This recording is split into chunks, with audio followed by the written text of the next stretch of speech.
The drive from Nordkapp to the Finnish border felt like being trapped in the world's longest, least interesting road trip documentary, directed by a geography teacher with a grudge against joy.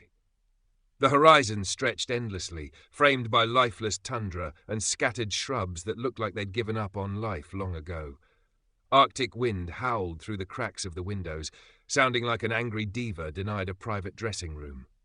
Emma, annoyingly cheerful, tapped her fingers on the steering wheel in rhythm with some ancient playlist from the Jurassic pop era, probably something her parents thought was cool.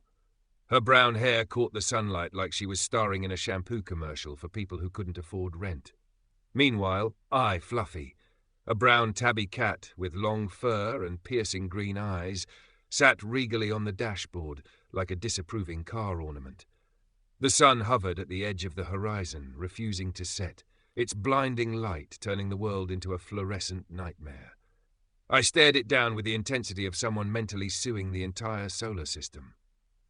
After what felt like a full season of Survivor Arctic Highway Edition, we finally reached the Finnish border. A sad-looking customs station loomed ahead, its peeling paint clinging on like a desperate ex refusing to move on. 2 customs officers emerged, clad in heavy jackets and the kind of expressions that suggested nothing impressed them anymore, not even oxygen. Emma smiled brightly, rolling down the window. "Hi there!"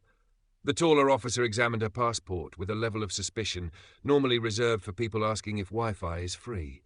His partner peered inside the van, locking eyes with me. "Pet passport?" he asked flatly, sounding like a villain revealing the twist in a bad spy movie. Emma blinked. What now?"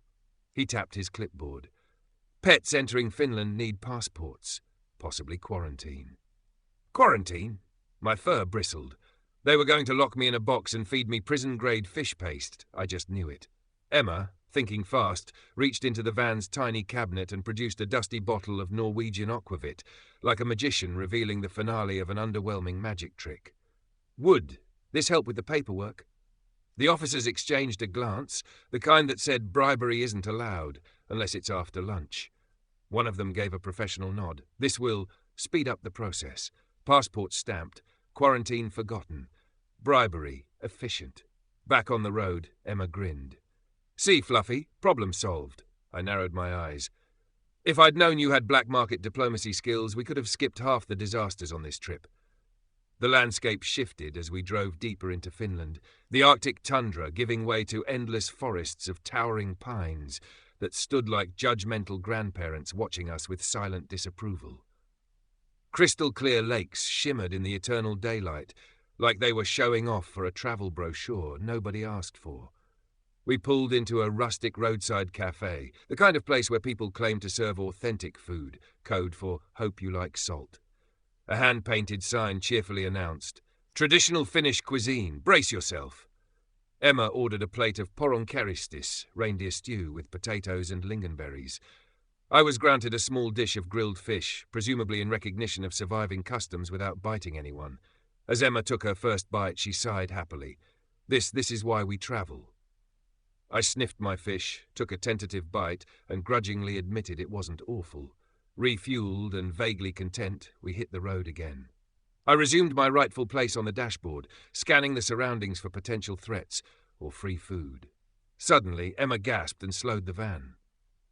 "Fluffy, look!" I followed her gaze and froze. A massive brown bear stood just off the roadside, its fur gleaming in the filtered sunlight like some ancient guardian of the wilderness, deciding whether we were worthy of passing through its domain. Its eyes locked onto mine, unblinking, as if daring me to question its superiority. My survival instincts screamed at full volume. "What is that?"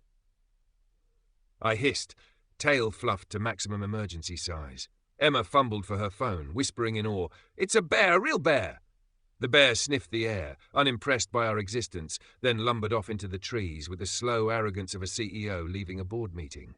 As Emma excitedly reviewed her photos, I sat paralyzed, still processing the fact that Earth had apparently boss fight levels of wildlife. Emma patted the dashboard with a grin. "See, Fluffy? Nature!"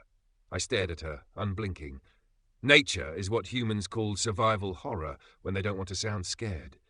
As we rolled deeper into Finland, I returned to the dashboard, ears still twitching from residual bear-induced trauma.